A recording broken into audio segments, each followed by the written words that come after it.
Good morning. Can you all hear me? I was put in a really tough spot because I'm the last speaker between you and your coffee. So I really appreciate all the effort you're making to stay awake and to give me your attention. I'm going to ask one more favor. I'm going to ask you to humor me and all stand up, please. Okay, and then I also want you to do a really big stretch. Thank you. I tricked you into paying better attention to me. But please stay standing for 1 second. I'm going to take about 60 seconds to get to know you a little bit better. I first want to ask, how many people in the room here are farmers? Raise your hands. Fantastic. Okay. Keep your hands raised if you also grow citrus as a part of your operation. Wow. Okay, great. How many in here are researchers? Okay, and how many of you study citrus in some form? Okay, great. And finally, how many of you are industry? Do we have much? Not so much. Okay. What's the question again? If you're industry, like, you know, if you use products, distribute products, manufacture products, not so much. Okay, great. And then finally, the last question is, if you consider yourself a consumer, how many of you are familiar with citrus greening disease? You've heard about it. That's great. Okay, so you can go ahead and sit. Oh, wait, one more question. How many of you are familiar with the Organic Center? Okay, this is great. Now you can sit down. Thank you so much. I just wanted to get a sense of who was in the room and how this information is going to resonate with various people. And then also it gave me a sense of how much I need to talk on my next slide. I'm going to start off just by sharing a little bit of information about who we are as a center, so who I am basically in my professional capacity. The Organic Center is a nonprofit organization. We're based in Washington, D.C., and our main mission is 3 C's. We want to conduct, convene, and communicate science behind the organic brand. The reason for this is because we need more research in order to expand organic, and that is our ultimate goal. And also, in order to inform policy or have any sort of policy changes, we really need some scientific data behind any recommendations that we make. And so that's one of the benefits of being in DC and on the Hill, is that there just is less distance for those numbers to travel and inform policy. So I have this diagram up here that's kind of complicated. The way that we work is very circular, so I'm just going to have us focus on one spot to start. We'll just say, let's start around the identifying gaps in our knowledge. So one of the things that we do is, I come to events like this and I usually present some sort of results, and I hopefully get a chance to talk with farmers and researchers and just start to pick out patterns and things that we hear when we go to different events. And that gives us a sense of what the needs are currently. And then if there's something that we feel very strongly about that we want to jump on board with, we might put together a research team. And that includes researchers, it includes farmers, it also includes industry members. Together we'll develop a project or a question, and then the main part of my job is to find funding. So I spend a lot of time writing grant proposals. If any of you are familiar with the OREI, that's due in about a week. I'm working on 8 of them, which is insane. The other thing that we do is sometimes we have people come to us, so researchers will come to us and say, hey, we've got this great project idea, and we'd like for you to be a part of our grant proposal and be in charge of various things, but usually it's the communication aspect and that outreach aspect. So then we get the funding, we do the work, we get the results, and then here I am today presenting them to you, and the cycle continues. So I just wanted to give you some background on us for 2 reasons. One, to let you know why I'm here and the kind of information that I'm going to be sharing today. And also, if you're interested in working with us, or you have a cool project, or you want to tell me about some research needs, please come see me, because I'm always excited to be a sponge. And then finally, the scope of our work is literally anything related to organic. So as a scientist, this is very hard, because as you progress through your academic career, you get more and more specialized, and I've had to broaden to everything. So we cover the spans of, we've done projects with public health related to farm worker exposure to chemicals, also food contaminated with chemicals. We also do a lot with environmental health. Recently, we've been working on a lot of projects with soil health and climate change, and also even more specific down to plant health and diseases, which is what I'm here to talk about today. So today I'm not really presenting primary research. I'm not going to have a bunch of graphs up here with data. I'm more summarizing kind of a review that we've done and presenting a case study where we collaborated with a researcher from Florida State to look at citrus greening disease. And I know that some of you have heard about it. I would say that a lot of people have not. In fact, I, as a consumer, I had no idea. I had no idea until I started my work here at the center that, like, as I'm down in the restaurant downstairs drinking my morning orange juice, farmers that are trying to grow this citrus are really struggling. They're basically at war with this disease that could make or break them at this point. It varies across the country where how much it's affecting farmers. And Florida was hit first and hardest. And I don't have the numbers, the final numbers for where we are this year. But up until last year, we know that in Florida, over 60% of production was affected and lost by this. We know that it's wiped out over 100,000 acres worth of citrus. We know that over 8,000 jobs have been lost and over $4.5 billion worth of damage has been done by this disease.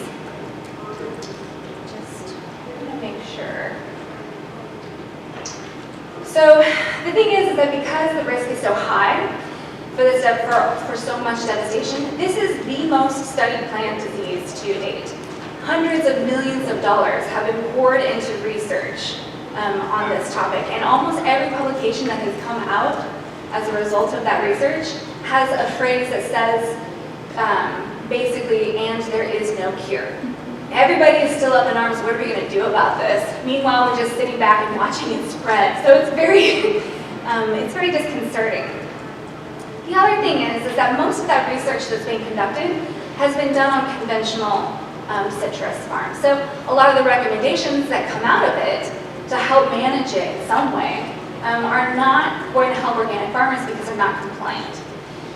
So I'm going to talk a little bit about some of those conventional methods that have been suggested, and also talk about the organic ones that we've looked at that show some promise at this point.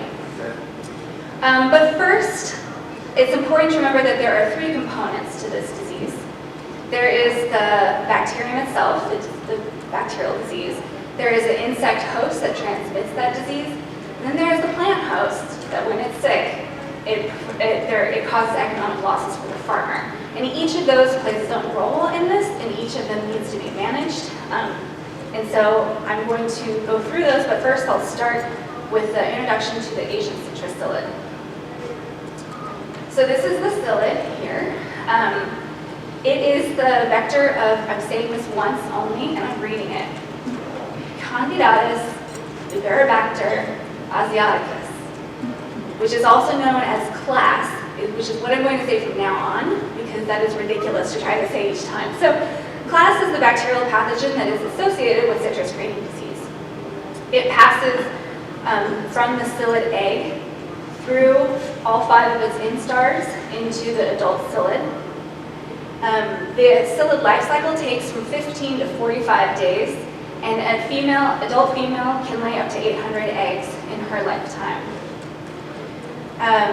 When the life cycle is on the shorter side, around 15 days, and this is dependent on warm temperatures, which are what you find where citrus is grown, then the populations can very quickly explode. Both the nymph and the adult citrus psyllids will pick up that bacteria from infected trees. And the nymphs have been shown to be better vectors than the adults. Also, younger tree tissue is more attractive to psyllids than newer trees. And also, the psyllids prefer to feed on healthy trees rather than infected. So all of these things are important to consider when you're trying to control this disease. Basically, you want to get rid of the nymphs before they can reproduce, and you want to get rid of infected trees or get rid of the disease. Sounds easy, right? The problem is that we're having a hard time figuring out how to control this because we have not been able to reliably culture this in the lab. And scientists can't study something that they can't grow or manipulate to test. So it's a challenge. The way that the bacterium kills the trees is actually by using its own plant defenses. So it causes these starch deposits that will plug up the vascular tissue, which then causes that tissue to collapse, and it can't take up water or nutrients. The picture here is of a diseased tree where you can see the modeling, the yellow modeling, which is some of that collapsed tissue. Without water and nutrients, the immature fruits will stay green and can become extremely bitter. And then some of the mature fruit will drop off the tree. So fruit drop is a major symptom, which is what you see here in this picture. Current methods to reduce the infection of trees in all management systems rely on an integrated approach, which primarily involves monitoring, identification, and removal of symptomatic citrus trees, along with trying to control the citrus psyllid vector that spreads the disease. In conventional agriculture, the most common tool that's used is pesticide use. And one that's really common is a high dose of the class of pesticides called neonicotinoids, which at this point I'm sure everybody has heard of neonicotinoids. The problem is that even though these are really powerful, they haven't been powerful enough to completely eradicate the psyllid. And so now it's developing resistance. So we are losing what little control we had with those chemicals in the past, and this leaves also conventional growers really vulnerable.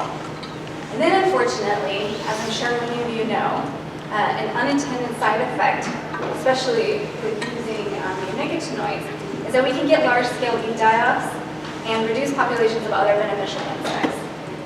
So even at low doses, chronic exposure to neonicotinoids can be toxic both to managed honeybees and also wild native bees. This is something that farmers and consumers are becoming a lot more aware about and also more concerned about. However, when we're talking about using these chemicals to control psyllids and citrus, we're not talking about low doses and chronic exposure. We're talking about high doses that can cause acute toxicity and large bee die-offs. So this is a problem. The other thing that can happen is that the chemical sprays will also kill the natural predators of the psyllids. And there are a few known predators of the psyllid, which is hopeful.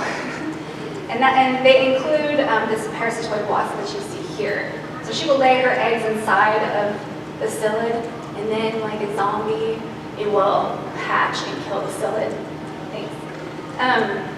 So basically the sprays that kill the bad bugs will often also harm the good ones. And in this case, this can lead to even less natural control of the psyllid. So what this means is that the widely used common strategy is not working, and this leaves everybody vulnerable. But not all hope is lost. There has been some limited research on organic grows, and some of the research that has been conducted on the conventional grows can still be applied to organic grows. However, that research is really hard to find because it's often buried in manuscripts that are about conventional farming and not organic. And so that's where the Organic Center came in. And we collaborated with another researcher to mine the literature to look for organic compliant management strategies. And we also talked to a lot of farmers to see what was working for them. Then we compiled everything into this manuscript that you see here on the left. And then we also wrote this up in a less technical, more guidelines and farmer recommendations report that you see on the right. And both of this is published in an open access journal, and both of these are available at our website for free if you're interested. And And because they're available and because I don't have that much time, I'm not going to go into a lot of the details, but I'll just give you some of the themes that will be in that report, some of the methods that you can use or that others can use. So there are various forms of biological control. Using the natural enemies, like I mentioned, there's the parasitoid wasp, there are ladybugs and lacewings. They're all helpful. And also there's beneficial fungi that can kill the psyllids. There's also, you can use some organic compliant chemicals, spinosides, insecticidal soaps, and a combination of oils. I'm going to go over, I'm sorry. Now I'm really keeping you between you and your coffee. But these things can all work with also horticultural oils. The problem is, though, is that any spray there's always a risk that you can affect non-target insects. And so, according to the National Organic Program regulations, those have to be used as a last resort. There are physical barriers, like that you see here, which is netting. The feasibility, the effectiveness, the cost of it is all going to depend on the size of your operation. And also one thing that has not been tested a lot is what are the true costs and benefits from an environmental standpoint, from a public health standpoint for using those kinds of things. You can also induce environmental stress. So things like heat will work. Here you see steam that's being applied to trees. It's complicated though because you can't kill the trees if you do this. So farmers who use these strategies have to be very careful and very calculated. And then finally, there's a really strong focus on plant health. So basically, if you can prevent the tree from getting sick, that's the greatest thing. And micronutrients, biostimulants, all of these have been shown to be effective. The key point in all of this, the take-home message, is that while all of these are practices that are organic compliant and they do work, none of them works by itself. It has to be a holistic strategy, and there is no silver bullet. So for my last slide, I just wanted to say that when we talk about organic farming and organic solutions, and at this point, in this situation, organic methods are the best bet. We have to think about it from a holistic perspective. It's not just use a spray. It's not just improve the plant health. We have to do it in a very integrative way. And I think organic provides this out-of-the-box sort of playground to think about this and to be creative. But it does take some time. But basically, this is what we have. Organic is our best bet for both conventional and organic farmers. And we have to do something to protect against this disease. So I'll leave it at that. Thank you very much for your attention and time.